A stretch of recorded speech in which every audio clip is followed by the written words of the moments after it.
Hi, സുജിത്താണ്. ഇപ്പം നമ്മൾ നിൽക്കുന്നത് കോഴിക്കോട് ജില്ലയിലെ മുക്കം എന്ന് പറഞ്ഞ സ്ഥലത്താണ് കേട്ടോ. ഇവിടെ ഡോക്ടർ മഹേന്ദ്ര സാറിനും ഫാമിലിക്കും വേണ്ടിയിട്ട് നമ്മൾ പണിയുന്ന ഒരു 2400 സ്ക്വയർ ഫീറ്റ് വരുന്ന ഈ വീടിൻ്റെ സെറ്റിംഗ് ഔട്ട് നമ്മൾ കംപ്ലീറ്റ് ചെയ്തത് ഒരു 2 ദിവസങ്ങൾക്ക് മുന്നെയാണ്. ഇന്ന് ഈ വീടിൻ്റെ ഫൗണ്ടേഷൻ നമ്മൾ ക്ലിയർ ചെയ്യാം കേട്ടോ. അപ്പോൾ ഒരുപാട് പ്രത്യേകതകളുള്ള ഒരു പ്ലോട്ടാണിത്. അപ്പോൾ അതെന്തൊക്കെയാണെന്ന് പറഞ്ഞുതരാം.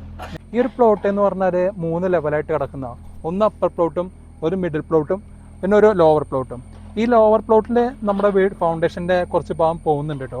അപ്പോൾ ഈ ഒരു അപ്പർ പ്ലോട്ട് എന്നുള്ളത് അത്യാവശ്യം മണ്ണെടുത്തൊരു ഭാഗമാണ്. ഇതിൻ്റെ ഈ ഒരു അപ്പർ സൈഡ് ഭാഗത്ത് നമുക്ക് മിഡിൽ സൈഡ് ഭാഗത്ത് നമുക്ക് അത്യാവശ്യം സ്ട്രോങ് ആയിട്ടുള്ളൊരു മണ്ണാണ് നമുക്ക് കിട്ടിയിട്ടുള്ളത്. അതുകൊണ്ട് തന്നെ നമ്മളിവിടെ കൊടുക്കാൻ പോകുന്നൊരു ഫൗണ്ടേഷൻ എന്നുള്ളത് നോർമൽ റാൻഡം ഡബിൾ ഫൗണ്ടേഷനാണ്. പക്ഷേ ഈ ഒരു വീടിൻ്റെ സെൻട്രൽ പോർഷനിൽ നിന്ന് അങ്ങോട്ട് എന്ന് പറയുന്നത് ഒന്ന് അങ്ങോട്ട് കാണിച്ചേടാ. സെൻട്രൽ പോർഷൻ്റെ ആ ഭാഗത്ത് എന്നുള്ളത് ഏകദേശം ഒരു 18ഓളം കോളം വർക്ക് നമുക്ക് വരുന്നുണ്ട്. ഈ ലോവർ പോർഷനിൽ ഒരു 4 കോളം നമുക്ക് വരുന്നുണ്ട് കേട്ടോ. അപ്പോൾ ഒരു നോർമൽ ഫൗണ്ടേഷനും അതേപോലെ ഒരു കോളം ഫൂട്ടിംഗ് ഫൗണ്ടേഷനും കൂടെ ചേർന്ന ഒരു ഫൗണ്ടേഷനാണ് ഈ ഒരു വീടിന് വരുന്നത്. ഈ വീടിൻ്റെ ഫൗണ്ടേഷൻ തീർത്തിട്ട് ആ ഒരു വീഡിയോ നമ്മൾ ചെയ്യുന്നുണ്ട്. അപ്പോൾ ഇതൊരു ചെറിയ വീഡിയോ ആണ്. ഇഷ്ടപ്പെട്ട ഒന്ന് സപ്പോർട്ട് ചെയ്യാം കേട്ടോ. Thank you.